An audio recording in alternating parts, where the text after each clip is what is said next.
Meet the editors.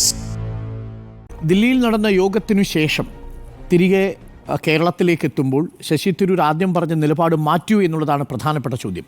അതുകൊണ്ട് നമ്മൾ ചോദ്യമായി frame ചെയ്തിരിക്കുന്നത് തരൂരിൻ്റേത് തിരുത്തലോ എന്നാണ്.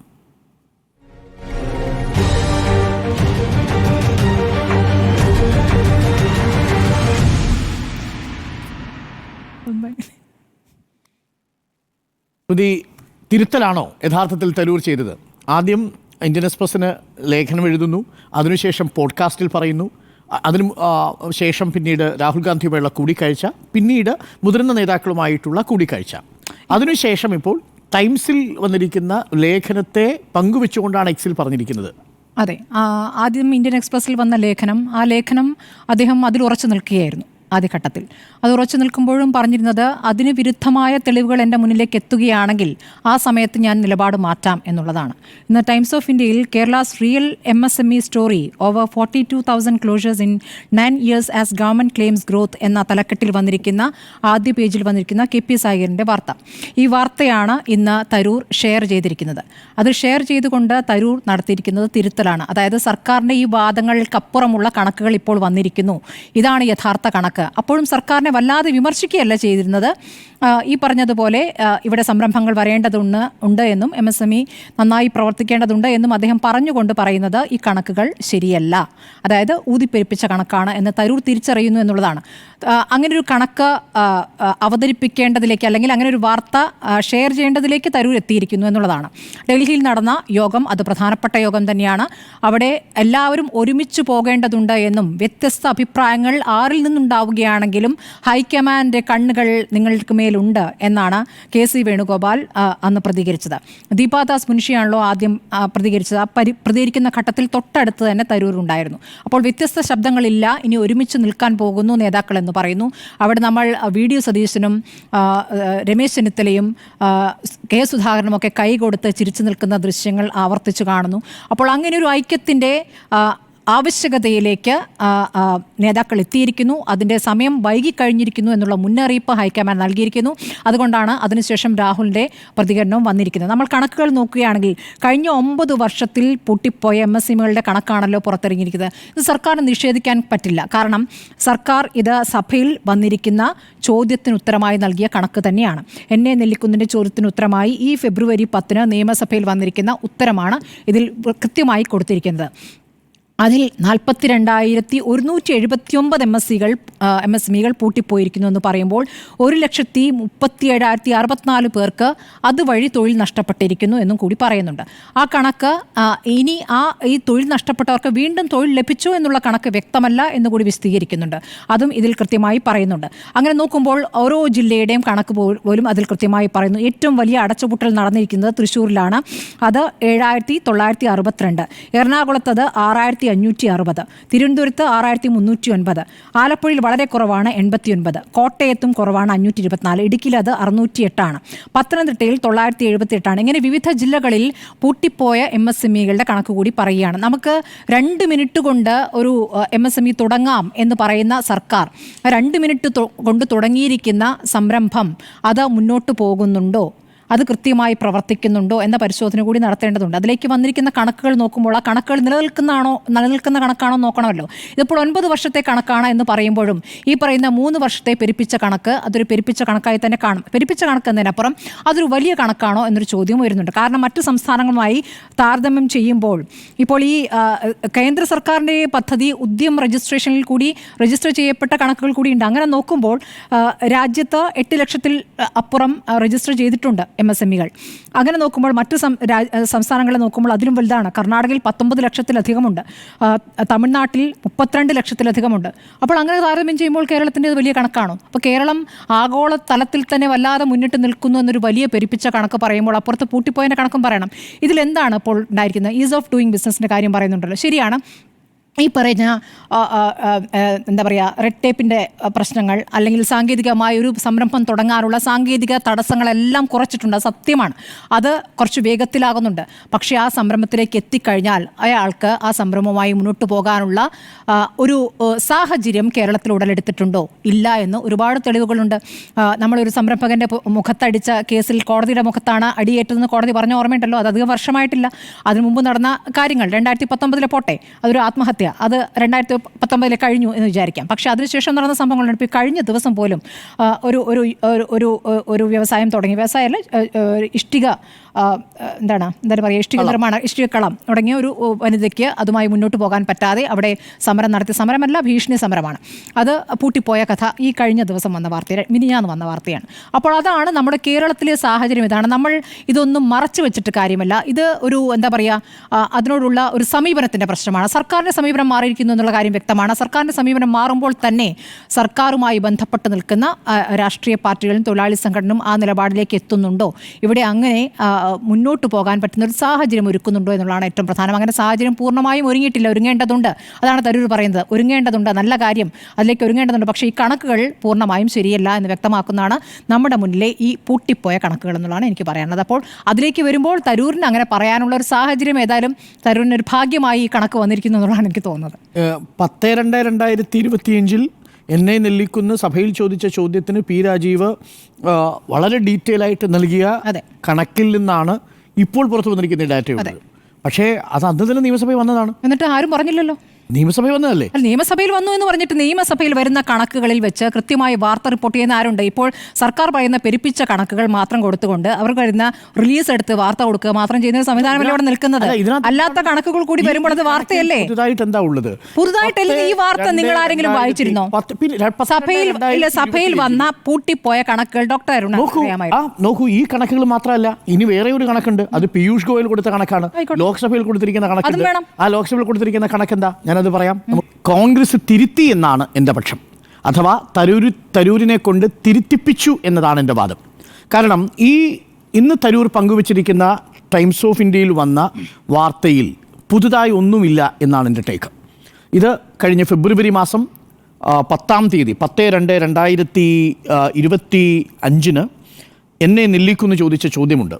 സംസ്ഥാനത്ത് കഴിഞ്ഞ 9 വർഷത്തിനിടയിൽ സർക്കാർ മേഖലയിലും സ്വകാര്യ മേഖലയിലും തുടങ്ങിയ വ്യവസായ സംരംഭങ്ങൾ ഏതെല്ലാമാണെന്ന് ജില്ല തിരിച്ചു വ്യക്തമാക്കാമോ എന്ന് തുടങ്ങി ആ ചോദ്യങ്ങൾ പല ചോദ്യങ്ങളായിട്ട് പല ഹെഡറുകളിൽ ഈ സംരംഭങ്ങളും അവയുടെ മുടക്ക് മുതലും ജില്ല തിരിച്ചു വ്യക്തമാക്കാമോ, ഈ വ്യവസായ സംരംഭങ്ങൾ പൂട്ടിയത് കാരണം എത്ര കോടി രൂപ നഷ്ടം, തൊഴിലുകൾ നഷ്ടപ്പെട്ടവരെ പുനരുദ്ധരിപ്പിക്കാൻ സ്വീകരിച്ച നടപടികൾ തുടങ്ങി എത്ര പേർക്ക് തൊഴിൽ നഷ്ടപ്പെട്ടിട്ടുണ്ട് എന്നിങ്ങനെ ഡീറ്റെയിലായി ഓരോ ജില്ല കേന്ദ്രീകരിച്ച് ഓരോ സെക്ടർ കേന്ദ്രീകരിച്ച് agro food based, textiles, general engineering, service activities എന്നതടക്കം ഇക്കഴിഞ്ഞ ഫെബ്രുവരിയിൽ നിയമസഭയിൽ വെച്ച രേഖയാണ് ഇന്നിപ്പോൾ ടൈംസ് ഓഫ് ഇന്ത്യ വളരെ വലിയ എന്തോ ഒരു കണ്ടുപിടുത്തമാണ് എന്ന രീതിയിൽ പ്രസിദ്ധീകരിച്ചിരിക്കുന്നത്. ഞാനിത് പറയാനുള്ള കാരണം, യഥാർത്ഥത്തിൽ ശശി തരൂർ പറഞ്ഞതെന്താ?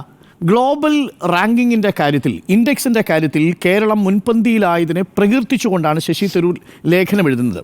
സംരംഭകരുമായി ബന്ധപ്പെട്ട വിഷയത്തിൽ അമേരിക്കയും സിംഗപ്പൂരും 3 ദിവസം എടുക്കുമ്പോൾ ഇന്ത്യ 114 ദിവസം എടുക്കുകയും കേരളം ഒരു സംരംഭം തുടങ്ങാൻ 236 ദിവസം എടുക്കുകയും ചെയ്യുന്ന അവസ്ഥയിൽ നിന്ന് 2 മിനിറ്റ് സമയം കൊണ്ട് കേരളത്തിൽ ഒരാൾക്ക് ബിസിനസ് തുടങ്ങാം എന്ന നിലയിലേക്ക് മാറിയിരിക്കുന്നുവെന്ന് ഗ്ലോബൽ സ്റ്റാർട്ടപ്പ് എക്കോസിസ്റ്റം റിപ്പോർട്ടിലെ കണക്കുകൾ കൂടി ഉദ്ധരിച്ചുകൊണ്ട് കേരളത്തെ പുകഴ്ത്തുകയായിരുന്നു. പക്ഷേ അപ്പോഴും ശശി തരൂർ ഇന്ത്യൻ എക്സ്പ്രസ് എഴുതിയ ലേഖനത്തിൽ പറയുന്നുണ്ട് വളരെ കൃത്യമായി, ഇത് പി രാജീവ് പറഞ്ഞ വാചകത്തിൻ്റെ അടിസ്ഥാനത്തിൽ, പി രാജീവിൻ്റെ ഡാറ്റയുടെ അടിസ്ഥാനത്തിൽ പറയുന്നതാണ്. ഇതേ പി രാജീവാണ് നിയമസഭയിൽ ഈ ഫെബ്രുവരി മാസം 10-ാം തീയതി എന്നെ നെല്ലിക്കുന്നിന് ഈ കണക്കുകൾ കൊടുത്തിരിക്കുന്നത്. ആ കണക്കുകളാണ് ടൈംസ് ഇന്ന് പ്രസിദ്ധീകരിച്ചിരിക്കുന്നത്. ആ കണക്കിലെ വളരെ കൗതുകകരമായ ഒരു കൗശലമുണ്ട്. ഞാനത് ചൂണ്ടിക്കാട്ടാൻ വേണ്ടി പറഞ്ഞു എന്ന് മാത്രം. അപ്പോൾ ശശി തരൂർ ആദ്യം വിശ്വസിച്ചതും ഈ വിശ്വസിക്കുന്നതുമെല്ലാം ഫെബ്രുവരിയിൽ തന്നെ പി രാജീവ് പറഞ്ഞ കാര്യങ്ങളാണ്. ഒന്നും അതിൽ പുതുതായിട്ടില്ല എന്നുള്ളതാണ് ഒരു പ്രധാനപ്പെട്ട കാര്യം. ഇപ്പോൾ ഇതിൽ ഈ കണക്ക് പ്രകാരം കേരളത്തിൽ പൂട്ടിപ്പോയ സംരംഭങ്ങൾ എത്രയാണ്? കണക്ക് പ്രകാരം പറയുന്നത് 42,000-ഓളം മൈക്രോ സ്മോൾ മീഡിയം ഇൻഡസ്ട്രീസാണ് പൂട്ടിയിരിക്കുന്നത്. സൂക്ഷ്മ ചെറുകിട ഇടത്തരം സ്ഥാപനങ്ങളാണ് പൂട്ടിയിരിക്കുന്നത്. 42,000. എത്ര വർഷം കൊണ്ടാണ്? 9 വർഷം കൊണ്ടാണ് പൂട്ടിയിരിക്കുന്നത് എന്നാണ് പറയുന്നത്. ഇതാണ് അതിനകത്തെ കൗതുകകരമായ തീരെ കാര്യം. പ്രവർത്തിക്കാതെ കുറച്ച് പ്രവർത്തിച്ചതിന് ശേഷം നിന്ന് പോയതാണ്. ഈ കണക്കിൽ പറയുന്നു ഇനി 1,03,764 പേർക്ക് തൊഴിൽ നഷ്ടപ്പെട്ടിട്ടുണ്ട് എന്നും പറയുന്നു. 9 വർഷത്തെ കണക്കാണ്. ഇനി ഞാനൊരു ഉത്തരം പറയാം. ലോക്സഭയിൽ നമ്മുടെ Piyush Goyal commerce ministry trade ministry പറഞ്ഞ ഒരു പ്രധാനപ്പെട്ട കണക്കുണ്ട്. ആ കണക്ക് December 3, 2024, അതായത് പി രാജീവ് ഇത് പറയുന്നതിന് 2 മാസം മുൻപ് ലോക്സഭയിൽ പറഞ്ഞൊരു കണക്കുണ്ട്.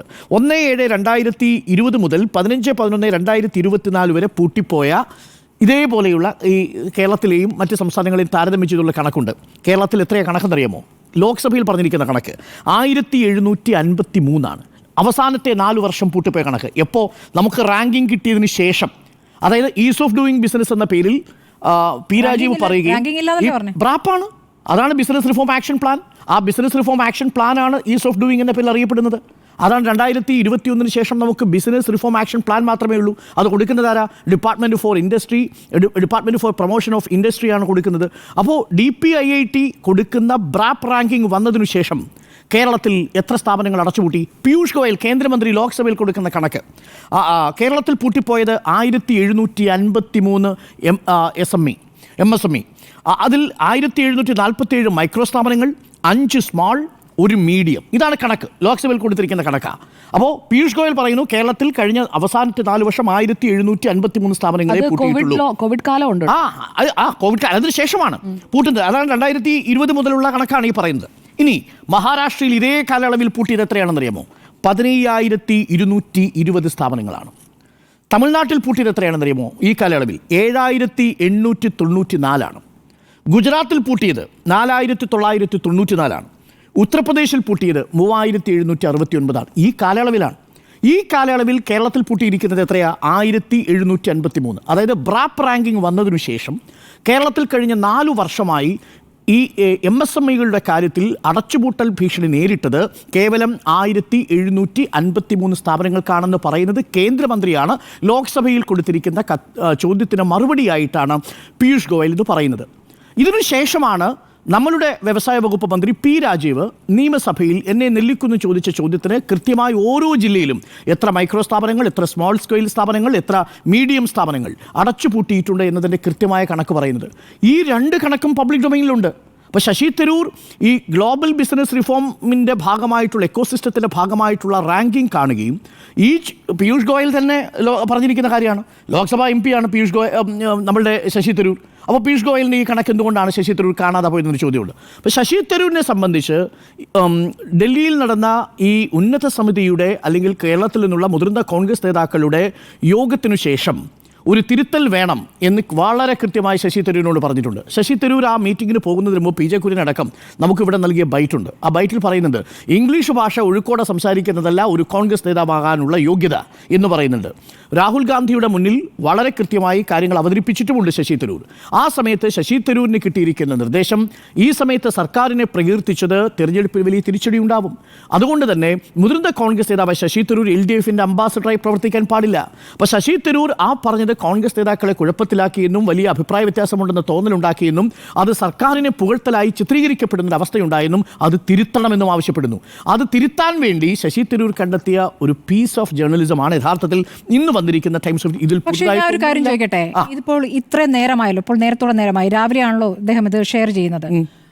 തരൂരിൻ്റെ ലേഖനം വലിയ തോതിൽ വലിയ ഒരു ആവേശമായിക്കൊണ്ട് സർക്കാർ അതിനെ ഏറ്റുപിടിക്കുകയും തരൂർ പോലും പുകഴ്ത്തിയിരിക്കുന്നു എന്ന് പറയുകയും ചെയ്ത മന്ത്രി പി രാജീവ് ഈ നിമിഷമായിട്ടും എന്തുകൊണ്ടാണ് ഈ 42,000 MSMEകൾ പൂട്ടിപ്പോയി എന്ന വിഷയത്തിൽ ഈ നിമിഷമായിട്ടും അദ്ദേഹത്തിന് പ്രതികരണം വരാത്തതുകൊണ്ടാണ്?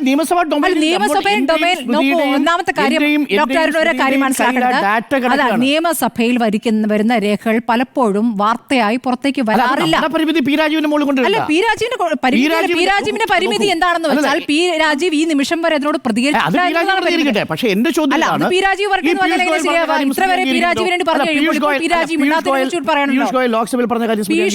ഞാൻ ചോദിക്കുന്നത്, ഈ റാങ്കിംഗ് വരുന്നത് എന്തിനാണ്? പുതിയ സംരംഭങ്ങളുമായി ബന്ധപ്പെട്ടാണ്. ഇവിടെ നിലനിന്ന സംരംഭങ്ങൾ പൂട്ടിപ്പോയ കണക്ക്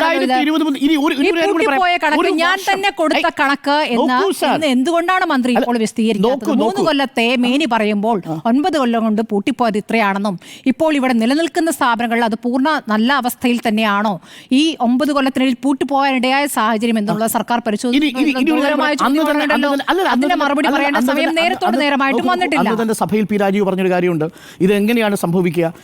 ഇത്തരം ഇൻഡസ്ട്രികൾ വരുന്ന സമയത്ത് ചില സ്ഥാപനങ്ങൾ നിലനിൽക്കുകയും ചിലത് കൊഴിഞ്ഞു പോവുകയും ചെയ്യും. ഇത് ഇന്ത്യ മുഴുവൻ നടക്കുന്ന പ്രതിഭാസമാണ്. ഏതെങ്കിലും തരത്തിലൊരു മൈക്രോ സ്ഥാപനം വന്നാൽ, സൂക്ഷ്മ സ്ഥാപനം വന്നാൽ, ഏതെങ്കിലും ഇടത്തരം സ്ഥാപനം വന്നാൽ ആ സ്ഥാപനം നിലനിൽക്കണമെന്ന് ഒരു നിർബന്ധവുമില്ല. തമിഴ്നാട്ടിൽ 50,000 സ്ഥാപനങ്ങളാണ്.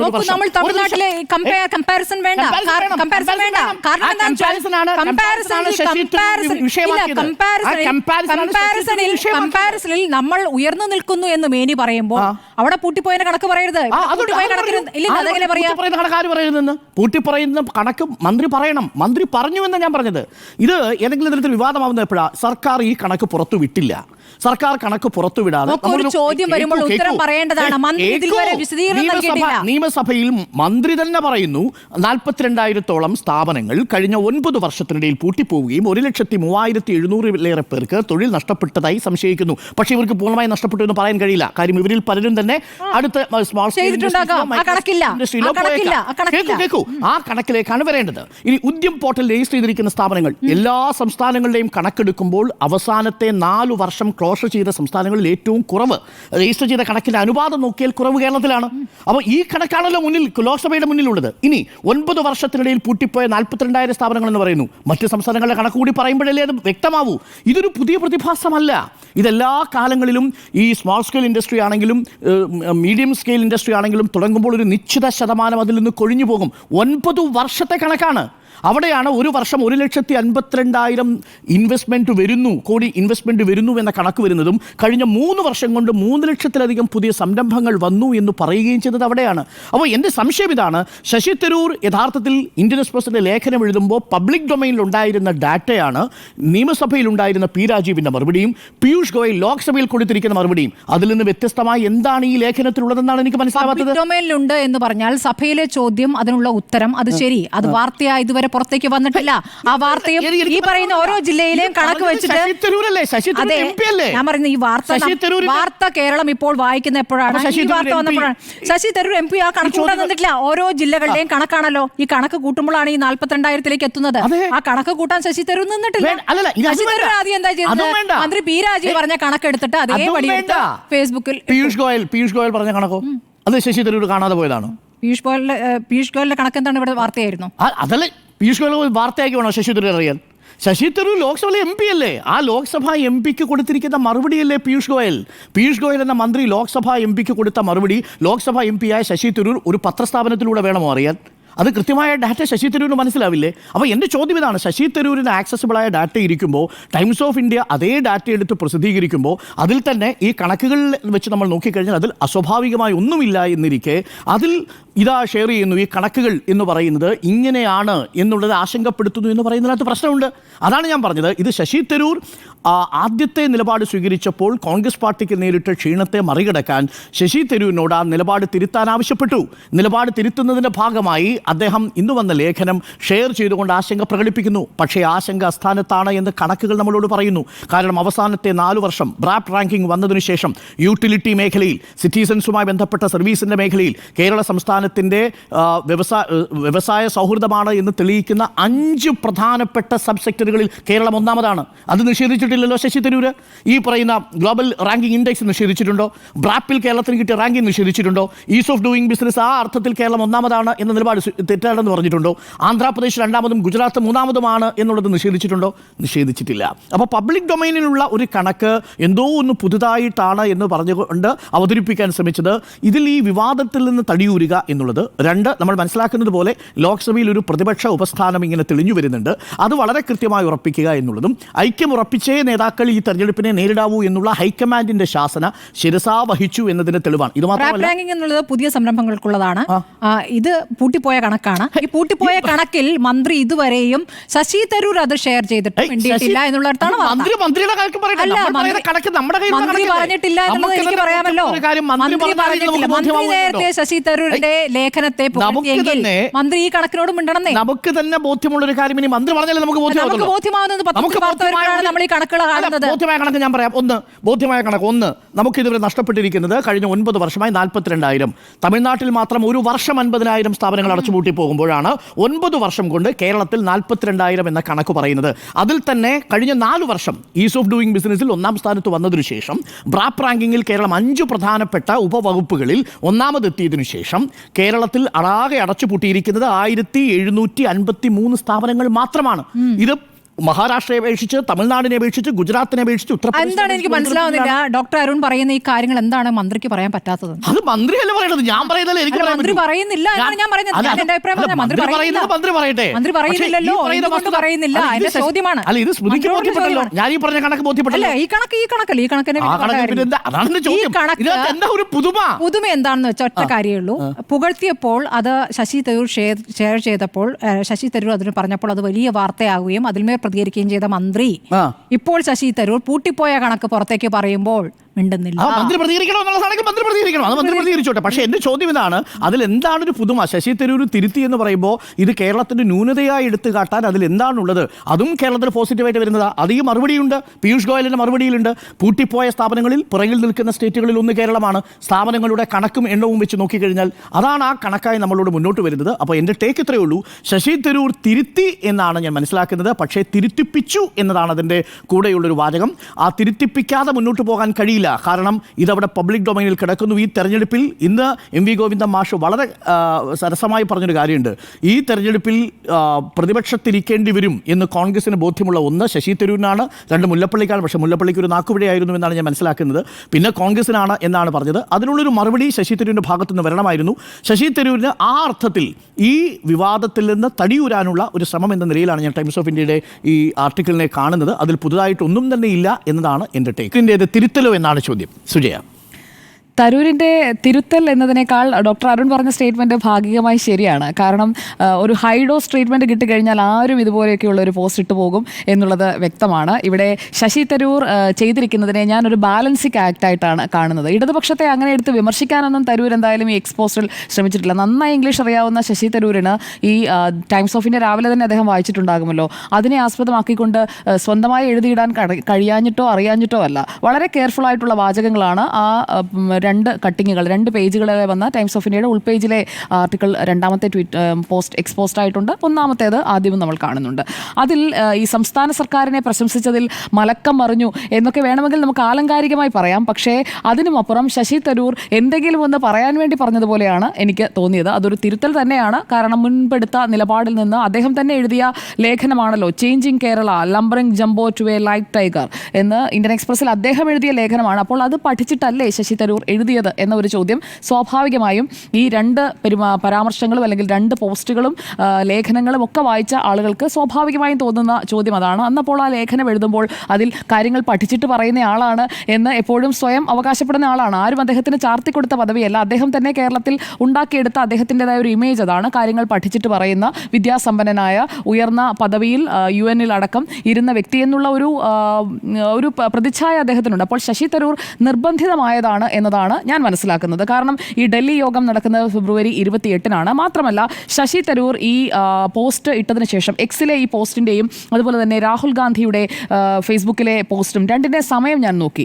അതിൽ ഫെബ്രുവരി 28-ാം തീയതി എടുത്ത ചിത്രമാണല്ലോ. ഹൈക്കമാൻഡ് കേരളത്തിലെ നേതാക്കളെ വിളിച്ചു വരുത്തി എടുത്ത യോഗത്തിന് ശേഷം ആ യോഗത്തിൽ കൃത്യമായി എന്തൊക്കെ പറയണം, എന്തൊക്കെ പറയരുത്, മിണ്ടാതിരുന്നോണം എന്നൊക്കെയുള്ള എല്ലാ ശാസനയും കിട്ടിയത് ഫെബ്രുവരി 28-നാണ്.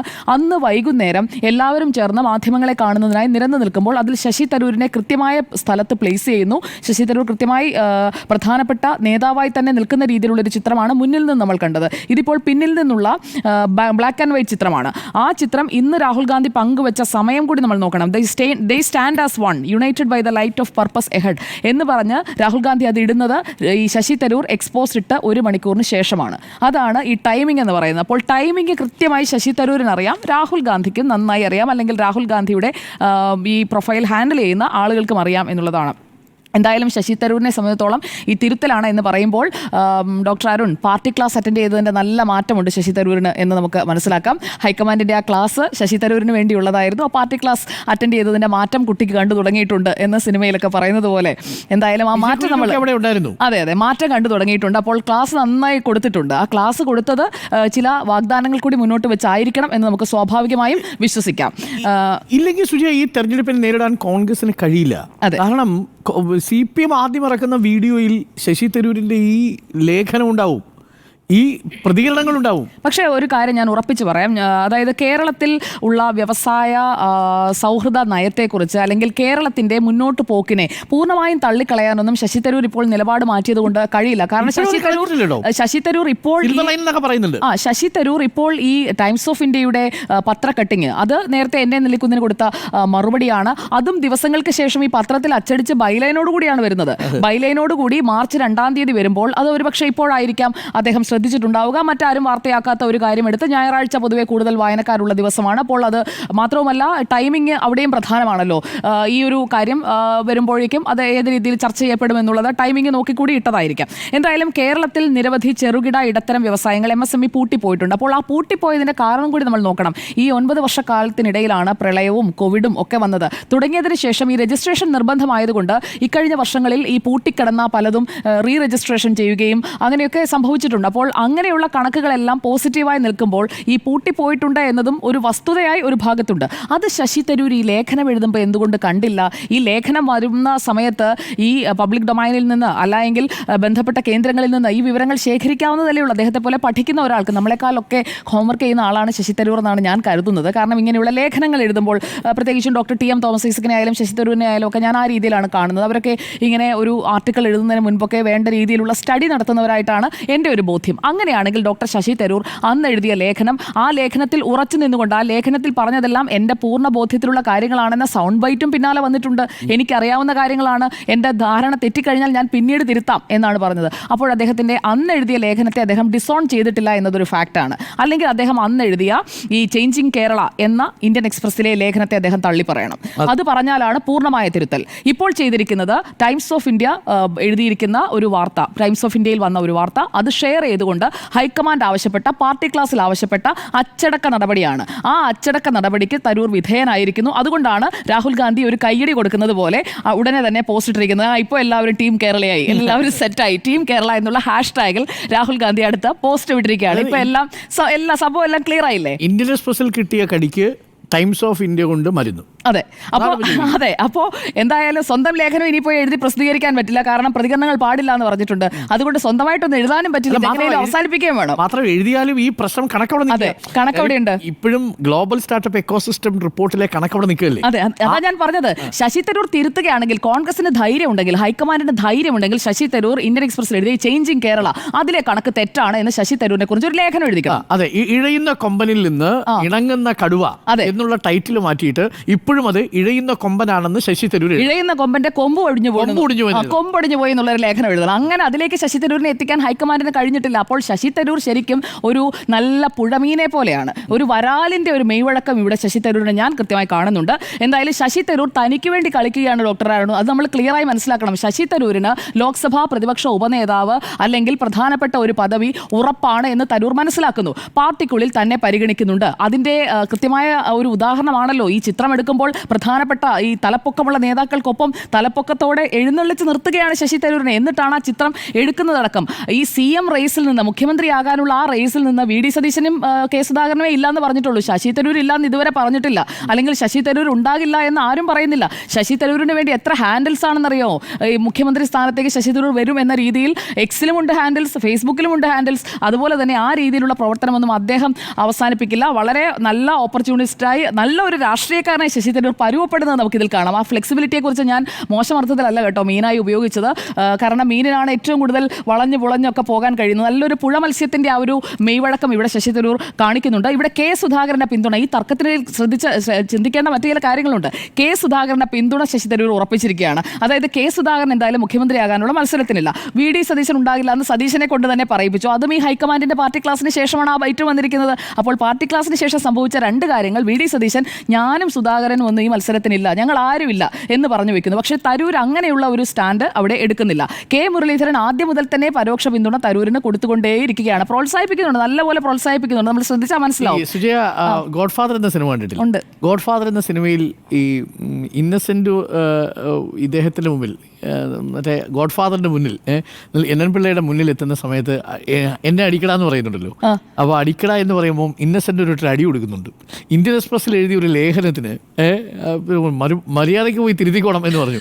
ഓരോറ്റ അടിയിട്ട് കൊടുത്തു. പക്ഷെ അടി കിട്ടിയത് ടൈംസ് ഓഫ് ഇന്ത്യയിൽ ഒരു ലേഖനം എടുത്തിട്ട് പൂട്ടിപ്പോയ സ്ഥാപനങ്ങളുടെ കണക്കാണ് പറഞ്ഞത്. ഇന്ത്യൻ എക്സ്പ്രസ്സിൽ എഴുതിയ ലേഖനം എന്താ? പുതുതായിട്ട് തുടങ്ങിയ സംരംഭങ്ങളുടെ പട്ടികയിലെ ഗ്ലോബൽ സ്റ്റാർട്ടപ്പ് എക്കോസിസ്റ്റം റിപ്പോർട്ടിനെ ഉദ്ധരിച്ച് ലേഖനം എഴുതുന്നു. പക്ഷെ തിരുത്താൻ പറഞ്ഞപ്പോ അതാ പറഞ്ഞത്, നിങ്ങളിങ്ങനെ ദോഷൈക ദൃക്കായിട്ട് കാണാതെ ആ പാവം എങ്ങനെയും ഒന്ന് തിരുത്തിക്കോട്ടെ. തിരുത്തിയത് എങ്ങനെയാ? ഇന്നസെന്റ് അടിക്കുന്നത് പോലെ എൻ പിള്ള അടിക്കുന്നതിന് പകരം ഇപ്പുറത്ത് ഗ്ലോബൽ സ്റ്റാർട്ടപ്പ് എക്കോസിസ്റ്റം റിപ്പോർട്ട് തിരുത്തിയിട്ടില്ല, അതവിടെ നിൽപ്പുണ്ട്. അപ്പൊ അത് തൊടാൻ പറ്റത്തില്ല. ബ്രാപ്പ് റാങ്കിങ്ങും തൊടാൻ പറ്റത്തില്ല. കാര്യം ബ്രാപ്പ് റാങ്കിങ് എന്നുള്ളത് കാരണം പഠിച്ചിട്ട് എഴുതിയ ലേഖനം അത് തൊടാൻ പറ്റത്തില്ല. അപ്പൊ പിന്നെ മുൻപിലുള്ളത് നോക്കിയപ്പോൾ ടൈംസ് ഓഫ് ഇന്ത്യ ലേഖനം തിടുക്കത്തിലെടുത്ത് എക്സ്പോസ് ചെയ്തപ്പോൾ ഒരു കാര്യം പുള്ളി മറന്നുപോയി. അതേ ലോക്സഭയിൽ തന്നെ ഇതേ പീയൂഷ് ഗോയൽ കൊടുത്ത കണക്ക് പ്രകാരമേ കണക്ക് മുമ്പിൽ നിൽക്കുക. ആ കണക്ക് നോക്കിയില്ല. ഇനി അത് പോട്ടെന്ന് വയ്ക്കാം. സംസ്ഥാന നിയമസഭയിൽ ഒരു മാസം മുമ്പ് തന്നെ ഈ കണക്ക് വന്നിട്ടുണ്ട്, അതും പുള്ളി ശ്രദ്ധിച്ചില്ല. അതായത് ശശി തരൂർ ഇന്ത്യൻ എക്സ്പ്രസ് ലേഖനം എഴുതുന്നതിന് മുൻപേ അങ്ങനെയാണെങ്കിൽ ഉണ്ടല്ലോ. 10-ാം തീയതിയാണ്, ഫെബ്രുവരി 10 ഫെബ്രുവരി 10 തീയതി വരുന്നത്. ഇത് ഈ ഫെബ്രുവരി അവസാനത്തെ ആഴ്ചയല്ലേ വരുന്നത് ലേഖനം. അപ്പോൾ ഫെബ്രുവരി 10 തീയതി വന്ന് 3 ആഴ്ച കഴിഞ്ഞിട്ടാണ് ശശി തരൂരിന്റെ ലേഖനം എഴുതിയത് എന്നുള്ളതാണ് ക്രോണോളജിക്കലി ശശി തരൂർ. അപ്പോൾ ഈ ലേഖനത്തിൽ, ശശി തരൂരിന്റെ ലേഖനത്തിൽ 2024 ഗ്ലോബൽ സ്റ്റാർട്ട് ഇക്കോസിസ്റ്റം റിപ്പോർട്ട് അനുസരിച്ച് കേരളത്തിന്റെ സ്റ്റാർട്ടപ്പ് മൂല്യം ആഗോള ശരാശരിയേക്കാൾ 5 ഇരട്ടി അധികമാണ് എന്ന് പറയുന്നുണ്ട്. ഞാൻ ഈ കാര്യത്തിൽ എന്റെ സ്ട്രോങ് ആയിട്ടുള്ള സ്റ്റാൻഡ്, അങ്ങനെയാണെങ്കിൽ ഈ കാര്യം തെറ്റാണ് എന്ന് ശശി തരൂർ പറയണം. അതായത് സർക്കാരിന്റെ അവകാശവാദങ്ങൾ തെറ്റാണ് എന്നുണ്ടെങ്കിൽ ഈ അവകാശവാദമാണ് വ്യവസായ മന്ത്രി ആവർത്തിച്ച് പറയുന്നത്. വ്യവസായ മന്ത്രി എൻഡോഴ്സ് ചെയ്ത ശശി തരൂരിന്റെ ഭാഗം, അല്ലെങ്കിൽ CPIM എൻഡോഴ്സ് ചെയ്ത ഭാഗം എന്ന് പറയുന്നത് ശശി തരൂരിന്റെ ഈ ലേഖനമാണ്, ചേഞ്ചിങ് കേരളയാണ്.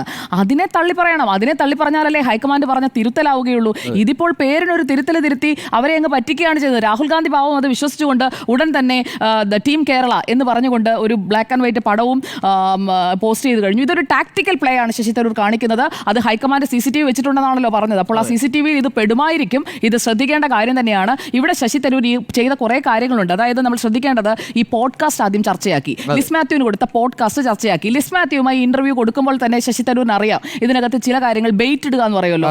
എന്നിട്ട് ആ ക്ലിക്ക് ബൈറ്റ് എന്ന് പറഞ്ഞിട്ട് അദ്ദേഹം തന്നെ തള്ളി പറയുന്നുണ്ട്. കൃത്യമായി അദ്ദേഹം ഇരയിട്ട് കൊടുത്തിട്ടുണ്ട്. ആ ചോദിച്ച ചോദ്യത്തിൽ നിന്ന് ഒരു വേണമെങ്കിൽ ഒഴിവാക്കി വിടാമായിരുന്നല്ലോ ചോദ്യം, ഒഴിവാക്കി വിടുകയല്ല, എനിക്ക് ഓപ്ഷൻസ് ഉണ്ട് എന്ന് പറഞ്ഞുകൊണ്ട് അത് പ്രസംഗിക്കാൻ പോകാനുള്ളതാണ് എന്നൊക്കെ പറഞ്ഞു കഴിഞ്ഞ് വരുമ്പോൾ അദ്ദേഹത്തിന് അറിയാം ആ വാചകം ചർച്ചയാകുമെന്ന്. അത് ചർച്ചയാക്കാൻ അദ്ദേഹം അനുവദിക്കുകയാണ്. ടൈമിംഗ് കൃത്യമായി നോക്കിക്കൊണ്ട് തന്നെയാണ് ശശി തരൂർ എൻ്റയർ പ്ലേ കൊണ്ടുപോയിട്ടുള്ളത് എന്നത് വ്യക്തമാണ്. ഇതൊരു ടാക്ടിക്കൽ പ്ലേ ആണ്. ഇപ്പോൾ നടത്തിയിരിക്കുന്നതിനെ തിരുത്തൽ എന്നതിനേക്കാൾ ഒരു U-turn എന്ന് നമുക്ക് പറയാം. അതിൽ അദ്ദേഹം പറയുന്ന കാര്യം, ഒരു കാര്യം അദ്ദേഹം പറയുന്നതിനകത്ത്, അല്ലെങ്കിൽ ഈ റിപ്പോർട്ടിനകത്ത്, ഈ ടൈംസ് ഓഫ് ഇന്ത്യയിലെ റിപ്പോർട്ടിൽ എന്നെ നിൽക്കുന്നതിന് കൊടുത്ത മറുപടിയിൽ സർക്കാർ തന്നെ സമ്മതിക്കുന്ന കാര്യമാണ് സ്റ്റാർട്ടപ്പുകളെ കുറിച്ച്. സ്റ്റാർട്ടപ്പുകളിൽ പലതും പൂട്ടിപ്പോകുന്നുണ്ട്, പലതും പേപ്പറിൽ മാത്രം ഒതുങ്ങുന്നുണ്ട്. അങ്ങനെയല്ല, നമുക്ക് തുടങ്ങുന്നത് മുന്നോട്ട് കൊണ്ടുപോകാൻ കഴിയണം. അതിൻ്റെ രജിസ്ട്രേഷൻ അടക്കം നടത്തിയതിനു ശേഷം അത് എന്തുകൊണ്ട് നിന്നു പോകുന്നു, അവർക്ക് അസിസ്റ്റൻസ് ഫർദർ വേണ്ടതുണ്ടോ, ആ കാര്യങ്ങളിൽ കൂടി സർക്കാർ ശ്രദ്ധിക്കണം എന്നുള്ളതാണ്. എന്തായാലും കേരളത്തിലെ യഥാർത്ഥ സാഹചര്യമല്ല റിപ്പോർട്ടുകളിൽ വരുന്നത് എന്നതാണ് ശശി തരൂർ സമർത്ഥിക്കാൻ ശ്രമിക്കുന്നത്. അപ്പോൾ കേരളത്തിലെ സാഹചര്യം വെച്ച് അദ്ദേഹം എഴുതിയ ലേഖനത്തോടുള്ള അദ്ദേഹത്തിൻ്റെ അഭിപ്രായം എന്താണ് എന്നതറിയാൻ മലയാളിക്ക് എന്തായാലും താല്പര്യമുണ്ട്. അതുണ്ടാകുമെന്ന് ഞാൻ കരുതുകയാണ്. അതോടൊപ്പം തന്നെ മറ്റൊരു കാര്യം കൂടി ഉണ്ടല്ലോ, നരേന്ദ്രമോദിയെയും പുകഴ്ത്തിയിരുന്നു, അതിലും ഒന്നും മിണ്ടുന്നില്ല. അപ്പോൾ പ്രധാനമന്ത്രി നരേന്ദ്രമോദിയെക്കുറിച്ച് പറഞ്ഞതിൽ, അതുപോലെ തന്നെ അമേരിക്കൻ പ്രസിഡന്റിന്റെ കാര്യത്തിൽ, അങ്ങനെ കുറേ കാര്യങ്ങൾ അദ്ദേഹം പറഞ്ഞു വെച്ചിട്ടുണ്ട്. അതിലൊക്കെ എന്തായാലും ഈ സ്റ്റാർട്ടപ്പിന്റെ കാര്യത്തിലെ ഈ പൂട്ടിപ്പോയ വ്യവസായങ്ങളുടെ MSMEയുടെ കാര്യത്തിൽ മാത്രം മറുപടി പറഞ്ഞ് അങ്ങനെ അങ്ങ് കഴിച്ചിലാക്കാമെന്ന് വിചാരിക്കേണ്ട. മൊത്തത്തിൽ മാറിയിട്ടുണ്ടെങ്കിൽ എല്ലാം തിരുത്തണം ശശി തരൂർ. അപ്പോൾ BJPയിലേക്കില്ല എന്ന് പോഡ്കാസ്റ്റിന് പൂർണ്ണരൂപം വരുമ്പോൾ വ്യക്തമാണ്. പക്ഷേ പ്രധാനമന്ത്രിയെ പുകഴ്ത്തിയത് അവിടെ നിൽക്കുകയാണ്. ഇവിടെ വ്യവസായ നയത്തെ, അതുപോലെ തന്നെ കേരളത്തിലെ ബിസിനസ് അന്തരീക്ഷത്തെ പുകഴ്ത്തിയത് അവിടെ നിൽക്കുകയാണ്. അത് രണ്ടും തിരുത്തിയിട്ടില്ല. എന്തായാലും മുഖ്യമന്ത്രി പിണറായി വിജയന്റെ ഭരണത്തെ പുകഴ്ത്തിയതിൽ നിന്നൊന്നും ശശി തരൂർ പിന്നോട്ട് പോയിട്ടില്ല എന്നുള്ളത് വ്യക്തമാണ്. അതായത് ഒരു ഭാഗം അവിടെ ഓപ്പൺ ആക്കി ഇട്ടിരിക്കുകയാണ്. ഇത് വളരെ ടാക്ടിക്കലാണ്, വളരെ ടാക്ടിക്കലായിട്ടുള്ള ഒരു പ്ലേ ആണ്. അപ്പോൾ ഇതിന്റെ ഒരു രാഷ്ട്രീയം എന്ന് പറയുന്നത് കോൺഗ്രസ് കാണാതെ പോകരുത്. Once an opportunist always an opportunist എന്നുള്ളത് ഓർക്കണം. നമുക്കൊരു ഇടവേളയ്ക്ക് തരൂരിൻ്റേത് തിരുത്തലോ എന്നായിരുന്നു ചോദ്യം. തരൂരിൻ്റേത് തിരുത്തലാണ് എന്നാണ് സ്മൃതി പറയുന്നത്, അല്ലേ? നമ്മൾ പറയുന്നത് തിരുത്തിച്ചു അല്ല, തിരുത്തിക്കുകയാണ്. പൂർണ്ണമായും തിരുത്തണമെങ്കിൽ എന്റെ അഭിപ്രായം ഈ ചേഞ്ചിങ് കേരളയും കൂടെ തിരുത്തണം. അതാണല്ലോ ഇവിടെ CPIM എൻഡോഴ്സ്. അതൊരു പ്രധാനപ്പെട്ട പ്രശ്നമാണ്. അത് തിരുത്തിയിട്ടില്ല സ്മൃതി. അതായത് ഈ ഗ്ലോബൽ റാങ്കിങ് സിസ്റ്റത്തിൽ വരുന്ന ബിസിനസ് റിഫോംസുമായി ബന്ധപ്പെട്ടുള്ള കണക്കിൽ ശശി തരൂർ പറഞ്ഞൊന്നും തിരുത്തിയിട്ടില്ല. ആകെ പറഞ്ഞത് ടൈംസ് ഓഫ് ഇന്ത്യയിൽ ഇത് വെച്ചുകൊണ്ട് ഈ കണക്കുകൾ എന്നുള്ളത് സർക്കാരിന്റെ ഉദ്ദേശശുദ്ധി നല്ലതാണ് എന്നും, പക്ഷേ ഈ വളർച്ച വെറുതെ കടലാസിൽ മാത്രം ഒതുങ്ങരുത് എന്നുമാണ് ഇപ്പോൾ അദ്ദേഹം പറഞ്ഞിരിക്കുന്നത്. കേരളത്തെ സർക്കാരിനെ ഇപ്പോൾ ഇത്രയും പറഞ്ഞ ശേഷം പൂർണ്ണമായി തള്ളിയിട്ട് ഒരു കാര്യം പറയാൻ പറ്റില്ല. പിന്നെ തരൂരിൻ്റെതായ ശൈലി എന്ന രൂപത്തിൽ വേണമെങ്കിൽ അവതരിപ്പിക്കാം. അപ്പോൾ മറിച്ചുള്ള ഈ കണക്ക് കൂടി അവിടെ യാഥാർത്ഥ്യമാണ്. ബസ്സുകൾ പറഞ്ഞതുപോലെ എല്ലാം കൂടി അദ്ദേഹം ചൂണ്ടിക്കാണിക്കുകയാണ്. ഇതുവരെ പറഞ്ഞ പോലെയല്ല ബസ്സുകൾ. പ്രഷറുണ്ട് എന്നുള്ള കാര്യത്തിൽ ഒരു തർക്കവും ഇല്ല. പ്രഷറിൻ്റെ ഒപ്പം ഈ കണക്കുകൾ കൂടി വരുമ്പോൾ നേരത്തെ പുകഴ്ത്തിയവർ തരൂരിൻ്റെ പേര് പറഞ്ഞുകൊണ്ട് നടന്നിരുന്നവർ എപ്പോൾ എവിടെ എന്നുള്ള ചോദ്യം ഞാൻ തന്നെ കൊടുത്ത കണക്കാണല്ലോ സഭയിൽ, അപ്പോൾ ഞാൻ തന്നെ അത് വിശദീകരിക്കേണ്ടേ എന്ന് എന്തുകൊണ്ടാണ് മന്ത്രിക്ക് തോന്നാത്തത്? എന്തുകൊണ്ടാണ്? സിമ്പിൾ അല്ല. അത് മന്ത്രി പറയാത്തതാണ്. മന്ത്രി പറയുന്നില്ല, ഇതുവരെ പറയുന്നില്ല, പ്രതികരിക്കാൻ തയ്യാറായിട്ടില്ല. മാധ്യമങ്ങൾ പ്രതികരിക്കാൻ തയ്യാറായിട്ടില്ല. ചായക്കടയുണ്ട് ഈ പറഞ്ഞതുപോലെ സംരംഭങ്ങൾ തുടങ്ങിയതിനകത്ത്. അതെ, അതുകൊണ്ടാണല്ലോ അതെ സഭയിലെ ഒത്തന്റിക് ആയിട്ടുള്ള കണക്കാണല്ലോ സഭയിൽ നിന്നുള്ള കണക്കാണല്ലോ. കോവിഡിന് ശേഷമുള്ള കണക്ക് ശശി തരൂർ പങ്കുവെച്ചത് നന്നായി. ഒരു വർഷം 50,000 MSME പൂട്ടിയിട്ടുണ്ട് തമിഴ്നാട്ടിൽ. ഒരു വർഷം കഴിഞ്ഞ ഇത് 9 വർഷത്തെ കണക്കാണ്. അപ്പോൾ ഒരു വർഷം 50,000 MSMEകൾ പൂട്ടിയ തമിഴ്നാടും 9 വർഷം കൊണ്ട് 42,000 പൂട്ടിയ കേരളവും. ഇതല്ലേ കണക്ക് വരിക? ഞാൻ മറ്റു സംസ്ഥാനങ്ങളുമായിട്ട് കമ്പാരിസൺ ഞാൻ ആഗ്രഹിക്കുന്നില്ല. കാരണം സംസ്ഥാന സർക്കാർ ഇവിടെ 2 മിനിറ്റ് കൊണ്ട് ഒരു സംരംഭം തുടങ്ങാമെന്ന് പറയുന്നിടത്ത് ഈ 9 വർഷത്തിനിടയിൽ 42,000 MSMEകൾ പൂട്ടിപ്പോയി എന്ന് പറയുന്നത് ചെറിയ കണക്കല്ല എന്നാണ് എന്റെ ഒരു മനസ്സിലാക്കൽ. ചെറിയ കണക്കല്ല എന്നുള്ളത് മറ്റു സംസ്ഥാനങ്ങളുമായുള്ള കമ്പാരിസൺ അല്ല. മറ്റു സംസ്ഥാനങ്ങളുമായുള്ള കമ്പാരിസൺ അല്ല. പീയൂഷ് ഗോയൽ എന്ന് പറയുന്ന കേന്ദ്രമന്ത്രി പറഞ്ഞതിന്റെ കണക്കിന്റെ അടിസ്ഥാനത്തിൽ ശരി, ആ പറയുന്ന ഡോക്ടർ അരുണ് പറയാവുന്ന ഈ ന്യായീകരണം ആയിക്കോട്ടെ. ഡോക്ടർ അരുണ് പറയുന്ന ഈ പറയുന്ന പീയൂഷ് ഗോയലിന്റെ കണക്കുമായിട്ട് എന്താണ് മന്ത്രി പി രാജീവ് നേരത്തോട് നേരമായിട്ട് വരാത്തത്? ഞാൻ ഡോക്ടർ അരുണോടല്ലേ ചോദിക്കുന്നത്. ഞാൻ ഈ കണക്കിൽ ഞാൻ കൺവിൻസ്ഡ് ആണ്. ഞാൻ ഈ കണക്കിൽ മന്ത്രി പ്രതികരിക്കാത്തത് ഞാൻ പറയുന്നത് അതൊന്നും പറയേണ്ട കാര്യമില്ല. ഇല്ല, സഭയിൽ കൊടുത്ത കണക്കായതുകൊണ്ട് ഇനി തള്ളാൻ പറ്റില്ല. കാരണം മന്ത്രി തന്നെ പറഞ്ഞ മറുപടിയാണ്. പലപ്പോഴും സഭയിൽ ചോദ്യങ്ങൾക്ക് കൊടുക്കുന്ന ഉത്തരം ദിവസങ്ങൾക്ക് ശേഷം തന്നെയാണ് വാർത്തയായിട്ട് വരാറുള്ളത്. അത് മാധ്യമങ്ങളുടെ ശ്രദ്ധയിൽ പെടുന്ന ഘട്ടത്തിലാണ് അത് വലിയ വാർത്തയായിട്ട് വരാറില്ല. പലപ്പോഴും ഇങ്ങനെ പല തീരുമാനങ്ങളും പല മറുപടികളും കാണാതെ ശ്രദ്ധിക്കപ്പെടാതെ പോകാറുണ്ട്. ഈ കണക്ക് കൂട്ടി വന്നിരിക്കുന്ന ഈ ഞാൻ ചോദിക്കുന്നത് MLA ആരുടെ ആയാലും ഞാൻ ചോദിക്കുന്ന ചോദ്യം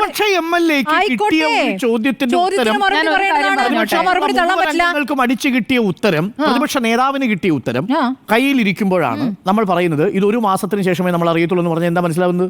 നോക്കൂ, ഇത് എല്ലാ വാർത്തയും നമ്മൾ പുറത്തേക്ക് വരാറില്ല. പ്രതിപക്ഷ നേതാവിന് അറിയണ്ടേ? പ്രതിപക്ഷ നേതാവ് അറിയാത്തിരുന്നത് എനിക്കറിയില്ല. ഞാൻ പ്രതിപക്ഷ നേതാവ് അറിയാതെ പ്രതിപക്ഷ നേതാവ് പറയട്ടെ. ഞാൻ പറഞ്ഞ ഒറ്റ കാര്യം അല്ല, ഞാൻ അത്രേ പറഞ്ഞുള്ളൂ. കാരണം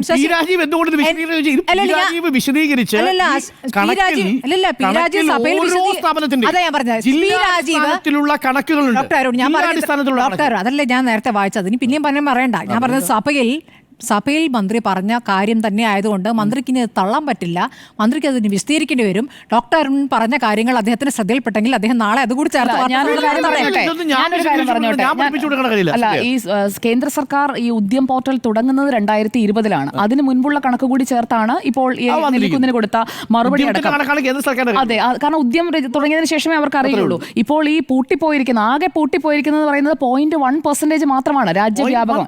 0.1 ആണ്. അതായത് രാജ്യമാകെ ഇപ്പോഴുള്ളത് അതിന്റെ ആകെ കണക്കുണ്ട് 5.57 കോടി MSME ആണ് രാജ്യത്താകെ രജിസ്റ്റർ ചെയ്തിരിക്കുന്നത്. അപ്പോൾ അത്രയും വ്യവസായങ്ങൾ തുടങ്ങിയിട്ടുണ്ട്. അപ്പോൾ കേരളത്തിലും ആനുപാതികമായി ഇതുപോലെ തന്നെ വ്യവസായങ്ങൾ പുതിയ രജിസ്ട്രേഷൻസ് വരുന്നുണ്ട്. ഇവിടെ ഈ പൂട്ടിയതിന്റെ കാരണം കൂടി പറഞ്ഞ് നമുക്ക് അവസാനിപ്പിക്കാം എന്ന് എനിക്ക് തോന്നുന്നു. അതായത് ഇപ്പോൾ ഈ പൂട്ടിപ്പോകുന്ന സ്ഥാപനങ്ങൾ അതിൽ പലതിൻ്റെയും കാരണം ഇപ്പോൾ നമ്മൾ ജോബ് ലോസിനെ കുറിച്ച് പറഞ്ഞതുകൊണ്ടാണ്. അതിൽ കമ്പനി ഓണറുടെ ചേഞ്ച് വന്നിട്ടുണ്ട്, സർട്ടിഫിക്കറ്റിന്റെ കാര്യത്തിൽ ചേഞ്ച്, അല്ലെങ്കിൽ ഡ്യൂപ്ലിക്കേറ്റ് രജിസ്ട്രേഷൻ, ഇങ്ങനെയുള്ള കാര്യങ്ങൾ കൊണ്ടും ഈ നമ്പറിൽ വ്യത്യാസം വന്നിട്ടുണ്ട്. അപ്പോൾ കേരളത്തിലടക്കം അതും ഉണ്ടായിട്ടുണ്ട് എന്നതുകൂടി നമ്മൾ കണക്കിലെടുക്കണം. ഇത്രയും പൂട്ടി എന്ന് പറയുമ്പോൾ ചുരുക്കത്തിൽ ഇപ്പോൾ ശശി തരൂർ ഷെയർ ചെയ്തിരിക്കുന്നത് ഒരർത്ഥത്തിൽ വ്യവസായ വകുപ്പിന് ഗുണകരമാണ്, നല്ലതാണ്. കാര്യം ഈ കണക്കിന് ഇപ്പോൾ വീണ്ടും ഡൊമൈനിൽ ചർച്ച ചെയ്യപ്പെടും. വീണ്ടും ശശി തരൂരിൻ്റെ ഷെയറിംഗ് ആ അർത്ഥത്തിൽ കോൺഗ്രസിനൊരു ഒരു വലിയ തലവേദനയായിട്ട് മാറാൻ പോവുകയാണ്. കാര്യം ഈ കണക്കുകളെല്ലാം പുറത്തു വരാൻ പോവുക. ഇത് ഓൾറെഡി പീയൂഷ് ഗോയൽ പുറത്തുവിട്ട കണക്കുകളുണ്ട്. അവസാനത്തെ 4 വർഷം കൊണ്ട് പൂട്ടിയ സ്റ്റേറ്റുകളിൽ ഏറ്റവും പിന്നിൽ നിൽക്കുന്ന സ്റ്റേറ്റുകളിലൊന്ന് കേരളമാണ്, മറ്റ് സ്റ്റേറ്റുകളുമായിട്ട് ബന്ധപ്പെട്ടിടത്തോളം എന്നാണ്. അപ്പോൾ ശശി തരൂർ തിരുത്തലാണോ നടത്തിയത് എന്നുള്ളതായിരുന്നു ചോദ്യം. 3 പേരുടെയും അഭിപ്രായം യെസ് എന്നാണ്.